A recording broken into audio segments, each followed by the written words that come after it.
Hey guys, Box90 here with some more Modern Masters spoilers. So we're seeing a lot of spoilers because the set's coming out in a couple weeks and there's a lot of cards to go. So we have six more from the spoilers with art, and then six, I believe, that did not have art with them, six or seven did not have art with them, but we have the original cards so we can look at it anyway. So let's look at it. First, you have Latchkey Fairy, another fairy. Fairies seem to be making a tribal hit here, I guess because they're pretty cool and modern. Being a blue for a 3/1 flying. Prowl 3, again, Prowl is fairy. Rogue, when it enters the battlefield, if its prowl cost is paid, you draw a card. So that's pretty much a limited, solid limited card. I'm not sure if it's playable in constructed. It's a little costly, but in limited, being able to cantrip for 3 if necessary is nice, and the 3/1 for 4 is not unreasonable. Sorry, throat's a little sore.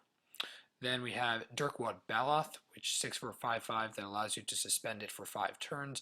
Of course, this is a limited bomb. Don't really think it would see much play elsewhere just because it's 6 for a 5/5. But being able to play it, turn 1 and get it turn 5 or 5 or 6 for nothing, it becomes basically 1 for a 5/5, which is, just raw power, limited for sure. Fairy Mechanist is 3 and a blue for a 2/2 flying. Whenever it enters the battlefield, look at the top 3 cards of your library. You may reveal an artifact card and put it in your hand, put the rest in the bottom. Again, we've seen a lot of artifacts from this set, so we'll likely have the option of running artifact stuff unlimited, and it could probably work in an artifact deck just because it's reasonably costed for what it is.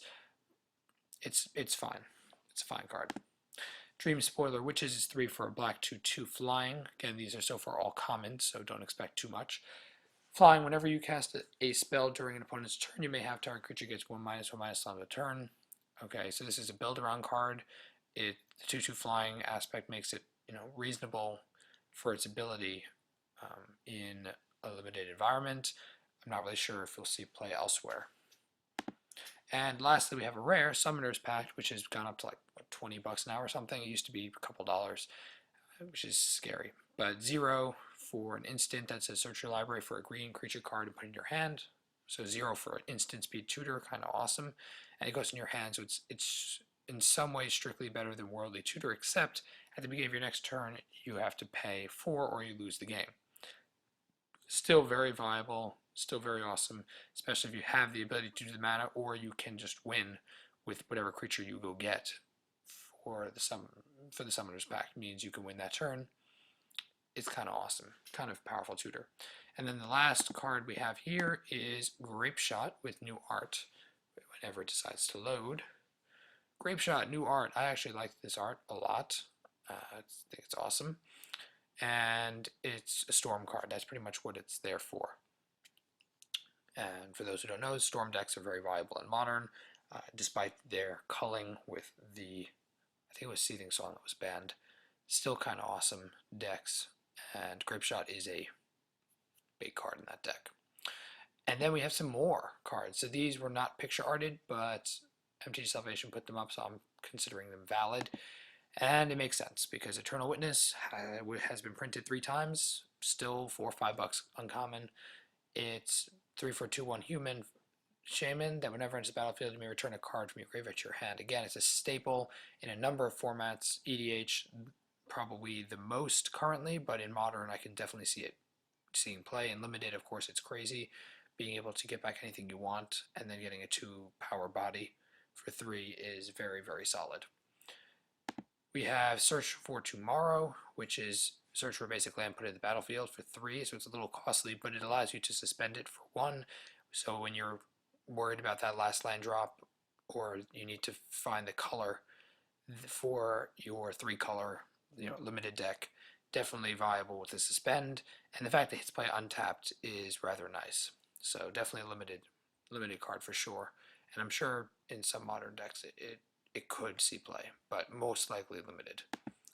Mind Funeral, of course, they're not just making this set completely towards pro players. Mind Funeral is a casual staple. People love this card. I love this card, and I'm actually trying to lay hands on one for my cube, so it's very nice that it's here. 3 for an uncommon that makes your opponent reveal the top cards of the library until they reveal 4 lands, and they put all cards revealed this way into his or her graveyard. So there was a new card that was printed with an X spell that was kind of building off of this idea, and Mirko Vosk, his built-on ability was Mind Funeral on him. But Mind Funeral is what really matters. The art is brilliant, very cool, and the spell effect is great. Casual players are going to love it. Excuse me. Murderous Redcap is 4 for a 2/2. When it comes into play, it deals damage equal to its power to a creature or player and persists. So again, decks that run persist are going to love this card, especially decks that can remove that ---- counter and use him over and over again.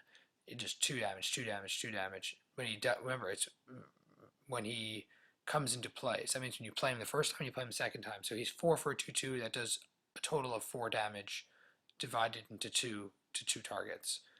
And that's not including if you mess around with Persist. He's a very, very powerful card and very easy to build with Persist. He's kind of like Kitchen Finks in his viability.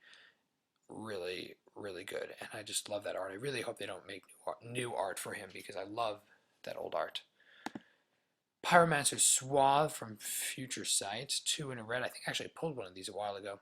If an instant or sorcery source you control would deal damage to a creature or player, it deals that much damage plus 2. At the end of turn, discard your hand. So I guess this is for, I would guess it's for mono burn decks, because remember we're seeing a number of burn cards specifically in Storm, but we have other burn cards, for example, like the next 2 that are going to be there. We have Rift Bolt and Lava Spike. Rift Bolt is a suspend for 1 that does 3 damage, so it's 3 for 3, which is viable, but then the fact that you can pay 1 red and the next turn, you take off the suspend and bam, 3 damage. It's basically 1 for 3. It's like a suspended lightning bolt, and Lava Spike is 1 to 3 damage to target player, so it's kind of like a less powerful lightning bolt, but because it has arcane, you can do Splice in the arcane with it, and also it's direct to player. It's just another 1 damage source, and because it hasn't been reprinted a billion times like lightning bolt has, it's actually worth something.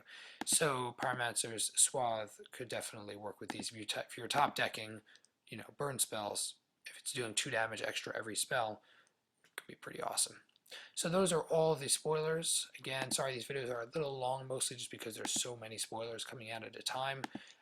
So far, Modern Masters is looking really, really solid.